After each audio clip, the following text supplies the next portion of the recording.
Eli aivan mukavaa päivää kaikille. Se olisi Lepaksi täällä. Nyt mä olisin tekemästä osuutta kommentaria tänne Team Revorin kanavalle. Ja tässä kommentarissa mä ajattelin tosiaan kertoa yhdestä meikän ala-asteen opettajasta. Ja joo, ennen tätä kommentaria alkoi siis tosiaan mä en tiedä mitä tässä gameplayne toimii, mutta siinä toimii ihan varmasti jotain hyvää gameplaytä, että nauttikaa ihmeessä siitä ja nauttikaa myös tässä kommentarista. Mutta aloitetaan siis tosiaan kommentari, että taisin olla silloin, olisiko ollut 4.–5. luokalla.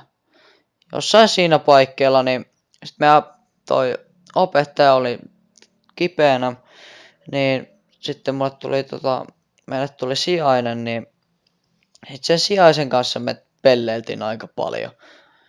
Niin sitten kun se sijainen tuli, me oltiin vaan silleen, että jes, nyt tulee sijainen, että se meidän opettaja oli siis oikeasti niin 2 viikkoa poissa, että se sijainen oli meillä 2 viikkoa. Eli siinä kerkesi tapahtuu vähän kaikkea jännää.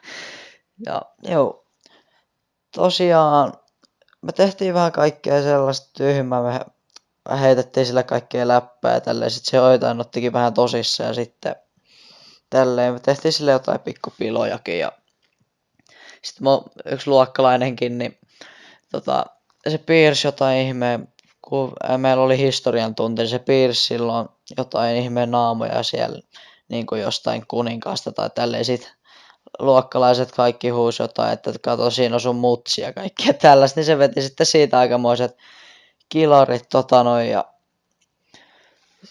sitten me tehtiin kaikkea, että jäätiin välkäksi sisällä ja tälleen, siitäkään se ei oikein tykännyt. Mutta sitten se räjähti ihan totaalisesti siinä yhdessä vaiheessa, siinä niin kuin loppupuolella, kun se oli meillä sijaisena.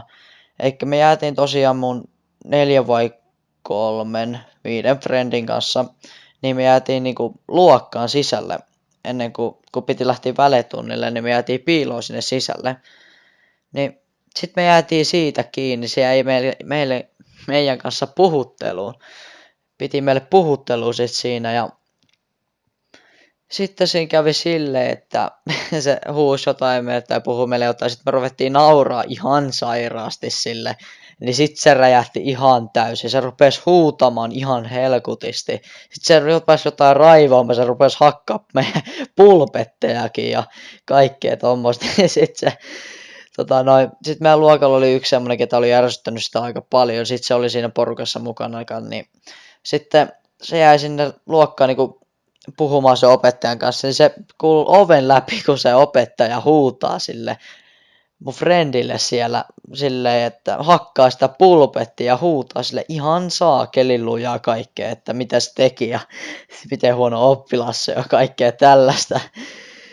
Niin sitten kun se lähti, niin me tehtiin sille semmoinen NS-kiitoskortti, missä luki kaikki, että oot mutta ihan huono opettaja ja kaikkea tällaista. Niin se meni vähän niin kuin siinä sitten, että itse se vaan lähti sieltä, sitten meidän normiopettaja tuli sitten se vaan kysyä meiltä, että oliko kiva se sijaisen kanssa, niin kaikki vaan sanoi, että on se nyt aika mukavaa olla sen sijaisen kanssa, että ei se mitään muuta tehnyt kuin huusi meille, että oli se aika mukavaa aikaa, se kyllä olikin kyllä aika läppää aikaa olla sen sijaisen kanssa. Tässä oli tämmönen pieni story meikä alakoulusta ja tykätkää ihmisten videoista ja kommentoikaa mitä mieltä olitte ja laittakaa tuonne kommentteihin myös jotain, että onko teille tapahtunut mitään tämmöisiä sijaisten kanssa tämmöisiä tilanteita, että niin. Ei mulla tähän komiin ollut muuta, että se oli Lepaksi ja nähdään ensi videossa. Moi!